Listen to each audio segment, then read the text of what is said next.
সূচনা হয় এক ঐতিহাসিক প্রজা বিদ্রোহের। এটি দোতলা সেই রুমগুলো কত অবহেলা অযত্ন,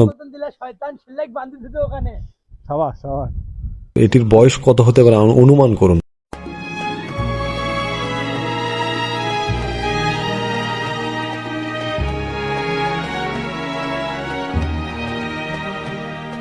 আজ উত্তরের একটি জেলার ঐতিহাসিক স্থানে নিয়ে যাব আপনাদের, যেখানে ব্রিটিশদের সাথে কৃষকদের অধিকার আদায়ে প্রজা বিদ্রোহ শুরু হয়। বলছি রংপুর জেলার পীরগাছা উপজেলার ইটাকুমারী জমিদার বাড়ির কথা।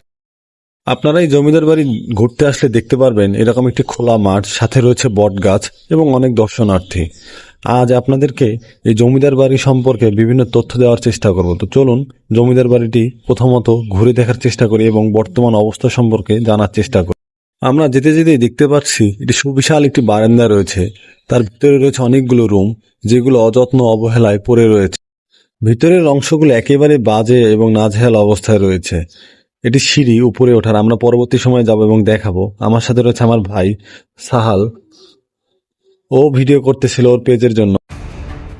বাড়ির ভিতর থেকেই আমি আপনাদের এই ইটাকুমারী জমিদার বাড়ি সম্পর্কে কিছু অবাক করা তথ্য জানিয়ে রাখি। এই ইটাকুমারী জমিদার বাড়ি থেকেই সূচনা হয় এক ঐতিহাসিক প্রজা বিদ্রোহের। প্রজা বিদ্রোহের নেতা রাজা শিবচন্দ্রের ইটাকুমারী জমিদার বাড়িটি যুগ যুগ ধরে পুরাকীর্তির অন্যতম নিদর্শন হিসেবে রয়েছে। 1783 সালে প্রজা বিদ্রোহের ইটাকুমারী জমিদার বাড়ি থেকেই সংগঠিত হয়েছিল। রাজা শিবচন্দ্র ও দেবী চৌধুরানী প্রজা বিদ্রোহের নেতৃত্ব দিয়ে দেবী সিংহের অত্যাচার থেকে কৃষক প্রজাদের রক্ষা করেছিলেন। আজ থেকে 241 বছর পূর্বে এই ঘটনাটি ঘটেছিল। ভাবতেই অবাক লাগে যে 241 বছর পূর্বে এই ঘটনাটি ঘটেছিল। প্রজা বিদ্রোহের মূলত কারণ ছিল কৃষকদের কর ধার্য এবং অন্যান্য বিষয় যেগুলো ছিল সেগুলো জমিদাররা মওকুফ করে দিয়েছিলেন, কিন্তু শাসক ইংরেজরা এগুলো মেনে নিতে পারেনি এবং তারা মওকুফ করতে চায়নি, যার ফলে জমিদার এবং শাসকদের মধ্যে একটা একটা বোঝাপড়ার সৃষ্টি হয়, যেখান থেকে জমিদাররা এই আন্দোলন শুরু করেন কৃষকদের জন্য। সেখান থেকে এই প্রজা বিদ্রোহ। তো চলুন আমরা উপরের দিকে যাওয়ার চেষ্টা করি। উপরের দিকে যেতে যেতেই বলে রাখি, এই যে চারপাশ দেখতে পাচ্ছেন এত নোংরা এবং ফাটল ধরে গেছে, যা উপরে যাওয়ার জন্য খুবই রিস্কপূর্ণ একটা কাজ ছিল। তবুও চলুন আপনাদেরকে নিয়ে দেখানোর চেষ্টা করি উপরের বর্তমান পরিস্থিতি। ওই যে একটা সুন্দর কাঠগোলাপের গাছ, এছাড়া আমার বন্ধু বান্ধব। এই ইটাকুমারী জমিদার বাড়িটি এখন প্রায় ধ্বংসাবশেষে রূপান্তরিত হয়েছে। যদিও এটি সংস্কার কার্যক্রম উদ্বোধন করা হয়েছে, কিন্তু এখনো কেন উদ্বোধন কার্যক্রম করার পরেও কার্যক্রম চালু হচ্ছে না সেটা জানা নেই। হয়তোবা খুব দ্রুতই এই কার্যক্রম চলমান হবে, বা স্থানীয় লোকজনদের জন্য বা পর্যটনদের জন্য এটি আকর্ষণীয় একটা স্থান হিসেবে রূপান্তরিত হবে। আশা করা যায় নতুন এক সম্ভাবনার পর্যটন কেন্দ্র হয়তোবা হতে পারে সম্ভাব্য ইটাকুমারী জমিদার বাড়ি। এখন যেটি দেখতে পাচ্ছেন এটি দ্বিতীয় তলার অংশ, যেখানে পুরো ভেঙে চূড়া অবস্থা খারাপ। এখন এই মাঠটি আমরা ঘুরে দেখে তারপর আরেকটি রুমে যাওয়ার চেষ্টা করি।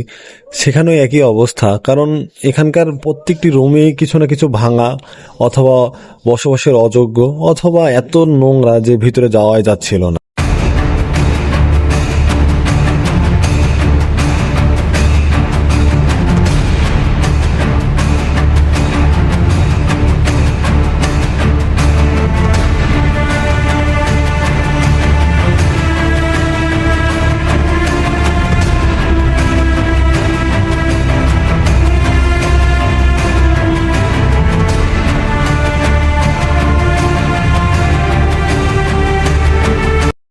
এটি দোতলা সেই রুমগুলো কত অবহেলা অযত্ন পড়ে রয়েছে।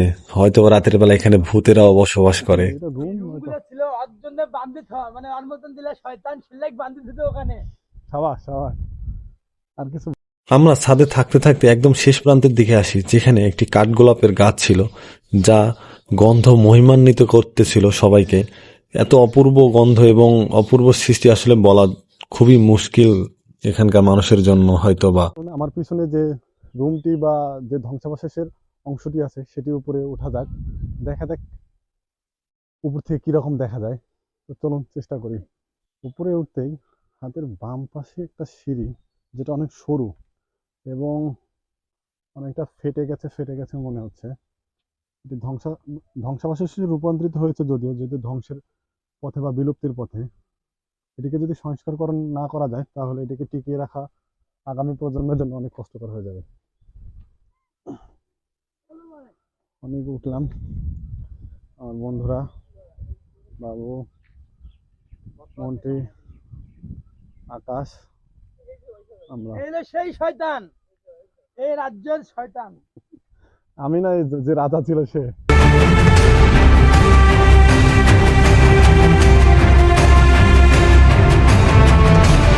উপরের ছাদ থেকে নামতেই দেখতেছিলাম যে এখানকার অপূর্ব দৃশ্য এবং অপূর্ব কারুকার্যগুলো, যেগুলো আসলে মনোমুগ্ধকর।